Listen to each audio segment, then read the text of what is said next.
For more on Koji, let's check in now with Amber Theoharis.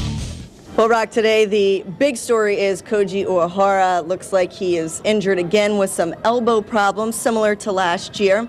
Give me the news on that, and what does this mean for Koji and the club? Yeah, Dr. John Wilkins, the team orthopedist, is here today. He's going to examine Koji's elbow.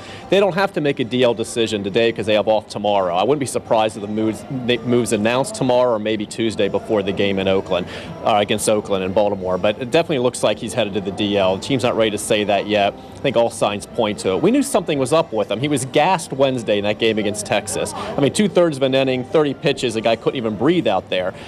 There have been red flags about his conditioning before, so that wasn't shocking. But when he wasn't available 3 days later, I'm like, how long does it take to catch your breath? There's got to be something else wrong with this guy.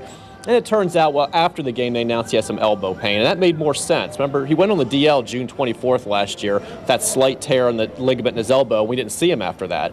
So this makes more sense. He said it's kind of in the same area again, maybe not as bad, but the discomfort's in the same spot.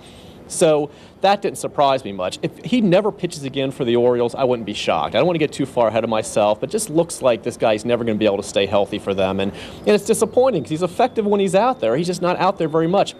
This would be his 4th trip to the disabled list if he goes on in 2 years. So, I mean, the good thing will always be they open the door to the Asian market. I just hope the next guy that walks through it's a little more durable.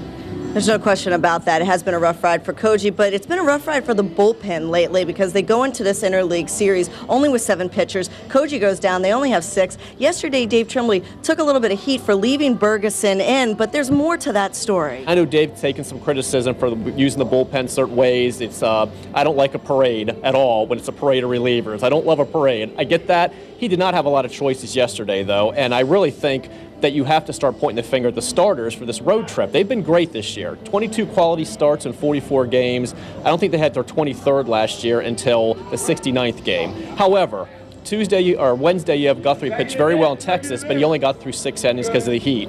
Thursday, Brian Mattis, shortest outing of his career. Friday, David Hernandez, a 1-hitter, but only for 5 1/3.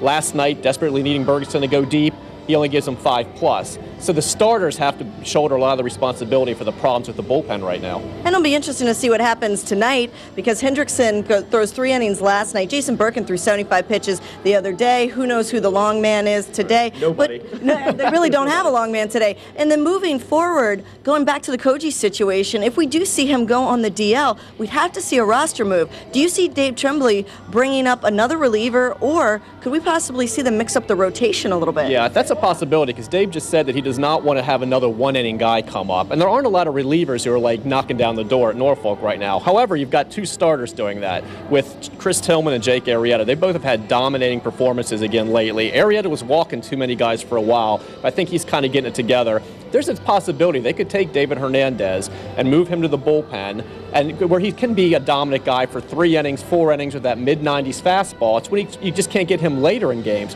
Put him in the bullpen. Let him be a long man or that dominant 1 or 2 inning guy and bring up one of those young starters and plug them in the rotation. We don't know if that's what's going to happen, but I think that's a viable option for them right now. It'll be interesting to see what happens. The good news is Kevin Millwood goes tonight. He's usually an innings eater, exactly what the Orioles need. Thanks a lot, Roch. Thank you. All right.